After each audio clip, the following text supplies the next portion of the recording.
What else he could do to help? Only to stick his nose in where it wasn't appreciated, trying to mediate a fight between two Hebrew men. One of the men responded, "Who made you ruler and judge over us? Are you thinking of killing me as you killed the Egyptian?" Moses had been seen. What? And when Pharaoh finds out Moses' position in Pharaoh's household is null and void, and Pharaoh sets out to kill him. And at that moment, Moses flees from Egypt. And the first thing that we see is that even in this dire situation where he finds himself alone in a foreign land, we see Moses' heart for justice again.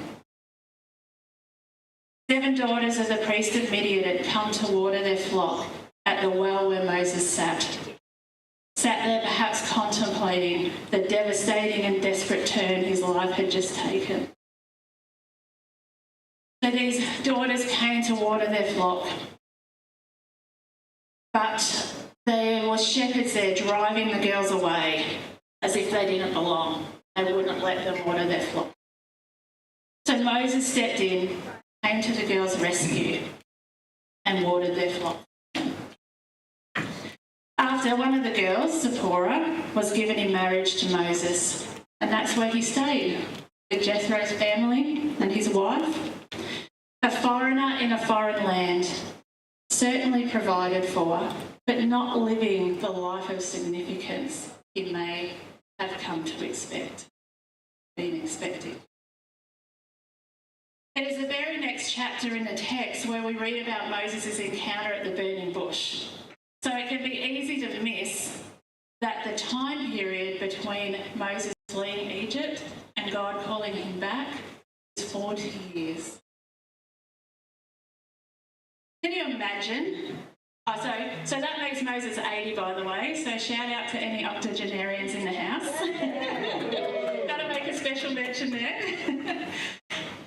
Can you imagine what has happened in Moses' heart and mind in those years, in the time of the in-between? 40 years. God, can you see? God, can you hear? God, do you even care that your people are suffering? And then Moses was out tending sheep, just as he had been doing for 40 years, an ordinary and everyday existence. He knew the miraculous start to his life.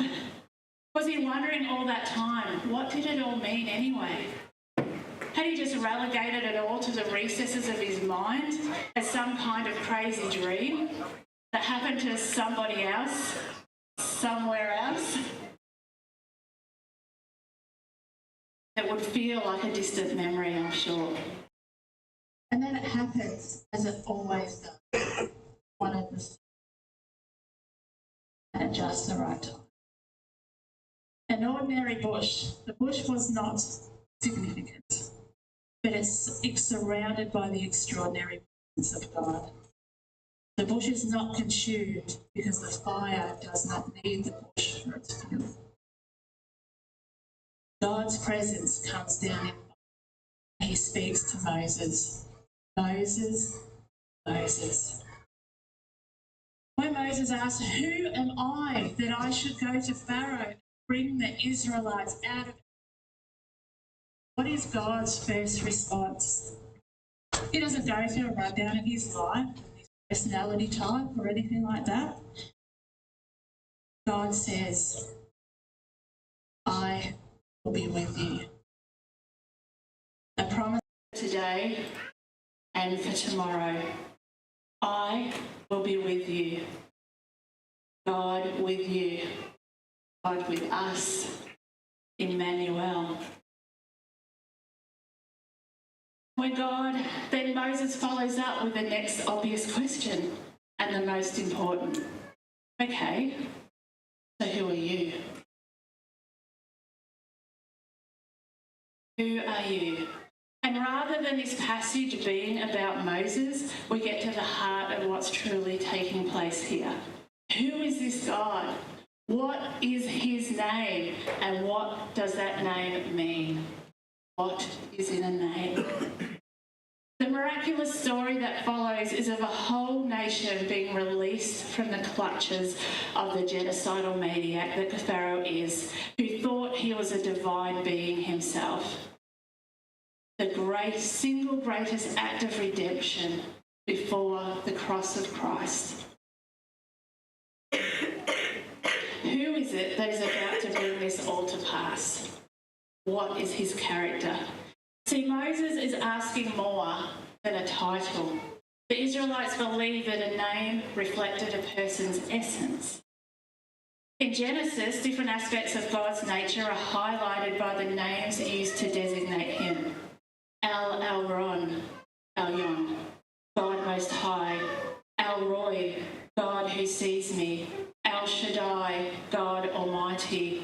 And El Olam, the eternal God. And he continues to be all those things. But here in this passage, we are getting to see so much more. What is his name? And what does it mean? So God says his name to Moses. It's a Hebrew word, et yeh, which can be translated, I will be. I am the one who is and will be. In other words, he is the one whose existence doesn't depend on anyone or anything else. He is.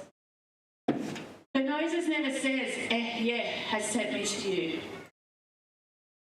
It would be like him saying, I will be has sent me to you. Doesn't sound right. Only God can say, I will be. So it is the next sentence that God tells Moses the version he should use. Yahweh. Yahweh, he will be. Yahweh, the God of our ancestors, he has sent me to you. Now this name is used in the Old Testament 6,500 times. But instead of being written as Yahweh, it is usually translated Lord, all capitals. Now there's a whole story behind that, which is something we'll talk about another day. It's going to sidetrack today. But it is a significant name that is used. Instead, I want to focus on the meaning of this name. As I said before, it does mean he is the one whose existence doesn't depend on anyone or anything else. He is. We can certainly say that the meaning of Yahweh is that God is. Unlike every single other creature, he is not dependent upon another for his existence. He is always and forever the Alpha and the Omega, the beginning and the end. He is the existent one. Before anything, he was. He is. And we can see in this passage his greatness, his holiness, his otherness highlighted. Moses, come, don't come to me. It's not that God didn't want Moses to come close, but it was not yet safe. Holiness is wholly other. And so that is all very true, so very true. But in this encounter with Moses, God is revealing even more about himself. Firstly, he says that he is the God of Abraham, the God of Isaac, the God of Jacob. We sang this morning, he's a God of generations. He is faithful to generations. He is the covenant God who is faithful to his promises. He had not forgotten or been sidetracked from the purposes for his people. Abraham was called out of his land to become a mighty nation. And then the promise was repeated to Isaac and then Jacob. This promise, this thing that's happening now, that's about to happen, is part of that same story. It's a continuation. And then, in addition to that, God reveals 4 other significant things about his character here that that should put to rest the concerns that Moses had. Can you see? Can you hear? Do you even care? In verse 7 to 10, read that again. I have indeed seen the misery of my people in Egypt. I have heard them crying out because of their slave drivers, and I am concerned about their suffering. So I have come down to rescue them from the hand of the Egyptians and to bring them up out of that land into a good and spacious land, a land flowing with milk and honey, the home of the Canaanites, Hittites, Amorites, Perizzites, Hivites, and Jebusites. And now the cry of the Israelites has reached me, and I have seen the way the Egyptians are oppressing them. So now go. I am sending you to Pharaoh to bring my people, the Israelites, out of Egypt. He says, I have seen, I have heard, I know, I am concerned. The language there is not just a knowledge of or awareness of, it is a felt, intimate connection to the suffering of his people. And I have come down so that I can lift up, so that I can liberate, so that I can set free. The name of our God, Yahweh, is to be forever associated with liberation from slavery, with faithful to his people across generations. The God who sees, hears, and intimately knows. And then the statement, I will be with you. He is and will continue to be all of this. If you read on from what we've looked at today, you'll hear Moses continue to protest. But, and ultimately, can you just please send somebody else? But God does exactly what he promised Moses. And at this very mountain, in this passage called Mount Horeb, is also known later as Mount Sinai. And God will make himself known in cloud and fire to the Israelite people here, and they will worship him. The Israelite people whose purpose is to be blessed, so that through them all the nations of the world could be blessed. Well, certainly not the smoothest of journeys going forward, but all the way God continues to display all those characteristics that he has revealed here. We sang that this morning. He is faithful and he will not fail. And we see this most ultimately, of course, in Jesus. He saw, he heard, he was moved with compassion, and he came down in order to lift up and to liberate those who are captive in any and every way. In John's Gospel, when Jesus says all the I am statements, I am the bread of life, I am the gate, I am the true vine, I am the way, the truth and the life, he's saying he is this same God. That's all true of him. That's the element that we'll share communion shortly. Now, while the elements are being handed out, I want to rewind the story just a little. Because Exodus recounts such awe-inspiring acts, like the 10 plagues about to happen, the parting of the sea, the crushing of those who place themselves in enmity towards God and his people, like some big epic drama. And because of that, it can be easy to miss the smaller, quieter moments that take place. Before we even get to the burning bush, in just the first 2 short chapters of Exodus, there are 12 women mentioned. Yes, biblically significant number, because 12 tribes of Israel, it's not an accident. Through the cunning bravery of enslaved midwives, mothers and girls, some of whom openly defied Pharaoh, even his own daughter, God preserves the life of Moses and raises him up. Without those, there would be no Moses. The 2 midwives, Shiphrah and Puah, would not follow Pharaoh's edict to kill Hebrew baby boys as they were born, and they lied about it. were honoured for doing so. Moses' mother, of course, courageously built a little ark, which is to put Moses into, and they lowered him into the Nile. Moses' sister followed the little ark to where Pharaoh's very own daughter saw the baby Moses and had compassion.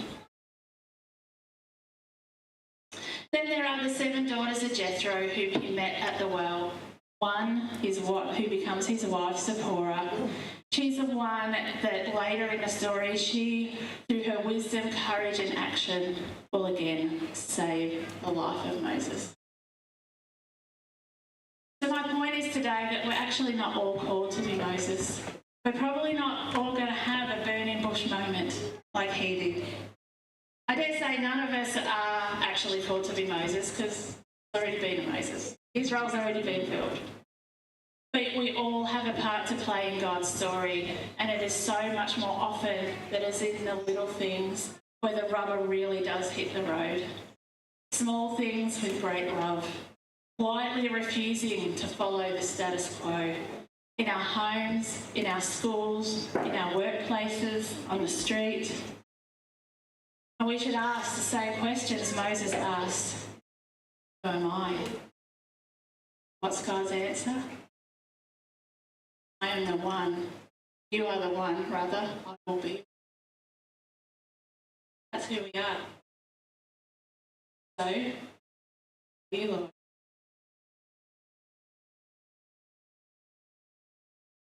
Is your heart burdened by the suffering or oppression of others? Are you wondering where God is in all of it?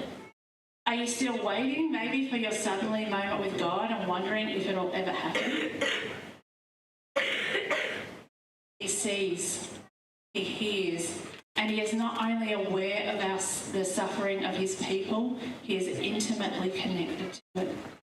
So much so that Jesus took that suffering upon himself. If you ever need reminding of God's position on the suffering of his people, look at the cross. Look closely and see the agony on his face. You could not share suffering more intimately than that. And the promise, I will be with you.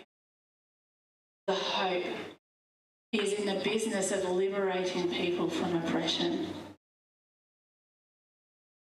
He says, I have seen, I have heard, I know, and I have come down so that I can lift up. I just want to take a moment this morning, just a moment of silence, and do enough of that. I like about the more traditional spirituality and traditional churches sometimes. They do that a little bit better than we do. Let's take a moment. I just want you to open your eyes, your heart, your ears to what the Lord is saying. What is he calling you to?